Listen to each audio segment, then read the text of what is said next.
ملا۔ اس ملعون نے جتنا یہ شاطر تھا، بڑے شاطرانہ انداز میں میرے مولا کو زہر دیا۔ کافی سارے انگور منگائے جو امام کی طرف سے، ان میں زہر ملا، اس طرح امام کے سامنے رکھے۔ بے غیرت پہلا فکرہ کہتے ہیں ایسے انگور کائنات میں کوئی نہیں۔ رضا کی آواز ہے جنت میں اس سے کسی درجے کئی درجے اعلیٰ انگور۔ کہتے مولا نوش کر، میں تیرا اچھا امام نہیں ہوں۔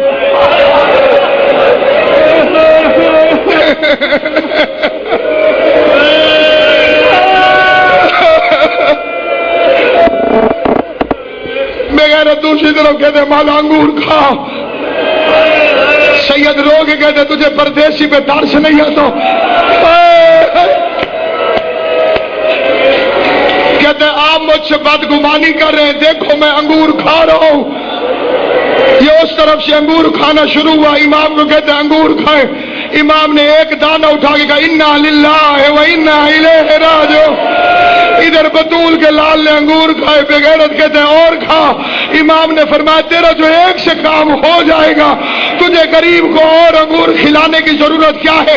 میرے مولا کا چہرہ کا رنگ بدلا، امام نے اٹھ کے چلنا شروع کیا۔ بے غیرت کہتے کہاں جا رہے ہو؟ امام نے کہا جہاں تو نے بھیجا ہے میں وہی جا رہا ہوں جہاں تو نے بھیجا ہے۔ امام نے ایک چادر سر پہ رکھی، گھر کے اندر داخل ہوئے، یہ سرخ آندھی شروع ہوئی، دیوار کے دروازے ہلنے لگے، کھڑکیاں ہلنے لگی۔ امام نے غلاموں سے کہا کھڑکیاں بند کرو، دروازے بند کرو۔ امام اندر تشریف لے گئے، یا دروازے پہ دستک ہوئی۔ ابا سلط کہتے میں دروازے پر ہوں۔ ہر سما اور ابو سلط یہ امام کے صحابی کہتے میں نے دروازہ کھولا، کیا دیکھتا ہوں امام رضا کھڑے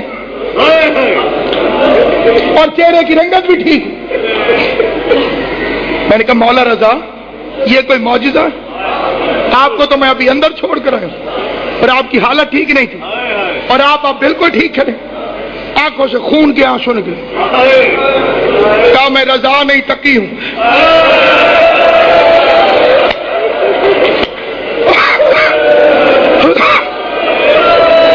میں رضا نہیں، میں تقی ہوں۔ میں آخری وقت اپنے بابا کی خدمت کرنے آیا ہوں۔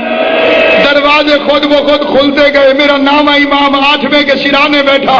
عزاداروں تمہارے اور اپنے رونے کے لیے فکرہ کہتا ہوں، کوئی امام ایسا نہیں جس کا بیٹا آخری وقت اس کے سرانے نہ ہو۔ علی دنیا سے گئے، سرانے حسن تھا، حسن دنیا سے گئے، قاسم سینے پہ تھا۔ اکلوتا غریب ہے کائنات میں حسین ابن علی کہ آخری وقت میں جس کا بیٹا اس کے پاس نہ تھا۔ البتہ ایک 4 سال کی معصومہ تھی جو شمر کی منتیں کرتی تھی، ظالم خنجر مارتا تھا، رو کے کہتی تھی میرے بابا نے تیرا کیا بگاڑا ہے، ہمارا کوئی نہیں رہ گیا۔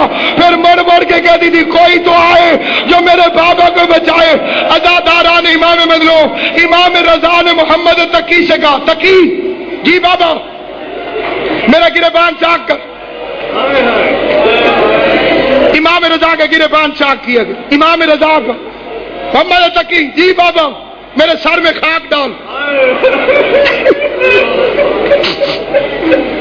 میرے نام امام نے مٹی اٹھائی، مٹی اٹھا کے سر میں ڈالی اور تڑپ تڑپ کے رویا میرا مولا۔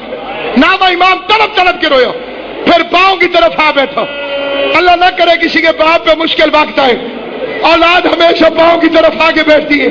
میرا امام پاؤں کی طرف آیا، پاؤں کو چوم چوم کے کہتے بابا یتیم تو میں ہو رہا ہوں، خاک تو میرے سر میں ڈالنی چاہیے، گریبان تو میرا چاک ہونا چاہیے۔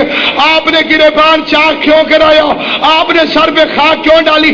امام رضا فرماتے اے محمد تقی تیرا باپ چاہتا ہے جب میں اللہ کی بارگاہ میں قیامت والے دن اٹھوں تو حسین کا عزادار بن کے، حسین کا ماتمدار بن کے، تاکہ ہر کوئی کہے وہ جس کا گریبان پھٹا ہوا ہے یہ حسین کا عزادار ہے، وہ وہ جس کے سر پہ خاک ہے وہ حسین کا عزادار ہے. اب میں اپنے مولا کے جنازے کا اعلان کرنے لگا ہوں جس کا مجھے سید نے حکم دیا ہے. چھولیاں پھیلا لو, کوئی دعا ہے تو بھول جاؤ, اب اپنی کوئی دعا نہ مانگنا, اب زہرا کو پرسا دینا, اب علی کو پرسا دینا. میں وہ اعلان کر رہا ہوں جو امیر کا, غریب کا, مسافر کا, ہر بندے کا اعلان ہوتا ہے. حضرات ایک ضروری اعلان سماعت فرمائیں, علی رضا کا جنازہ بالکل تیار ہے, امام بارگاہ سے اٹھایا جا رہا ہے. جو مسلمان رسول کا بیٹا سمجھ کے پردیسی کے جنازے کو کندھا دینا چاہے تو ہمارے ساتھ مل کے غریب کا جنازہ, پردیسی کا جنازہ, اللہ راسی کا جنازہ بالکل تیار ہے.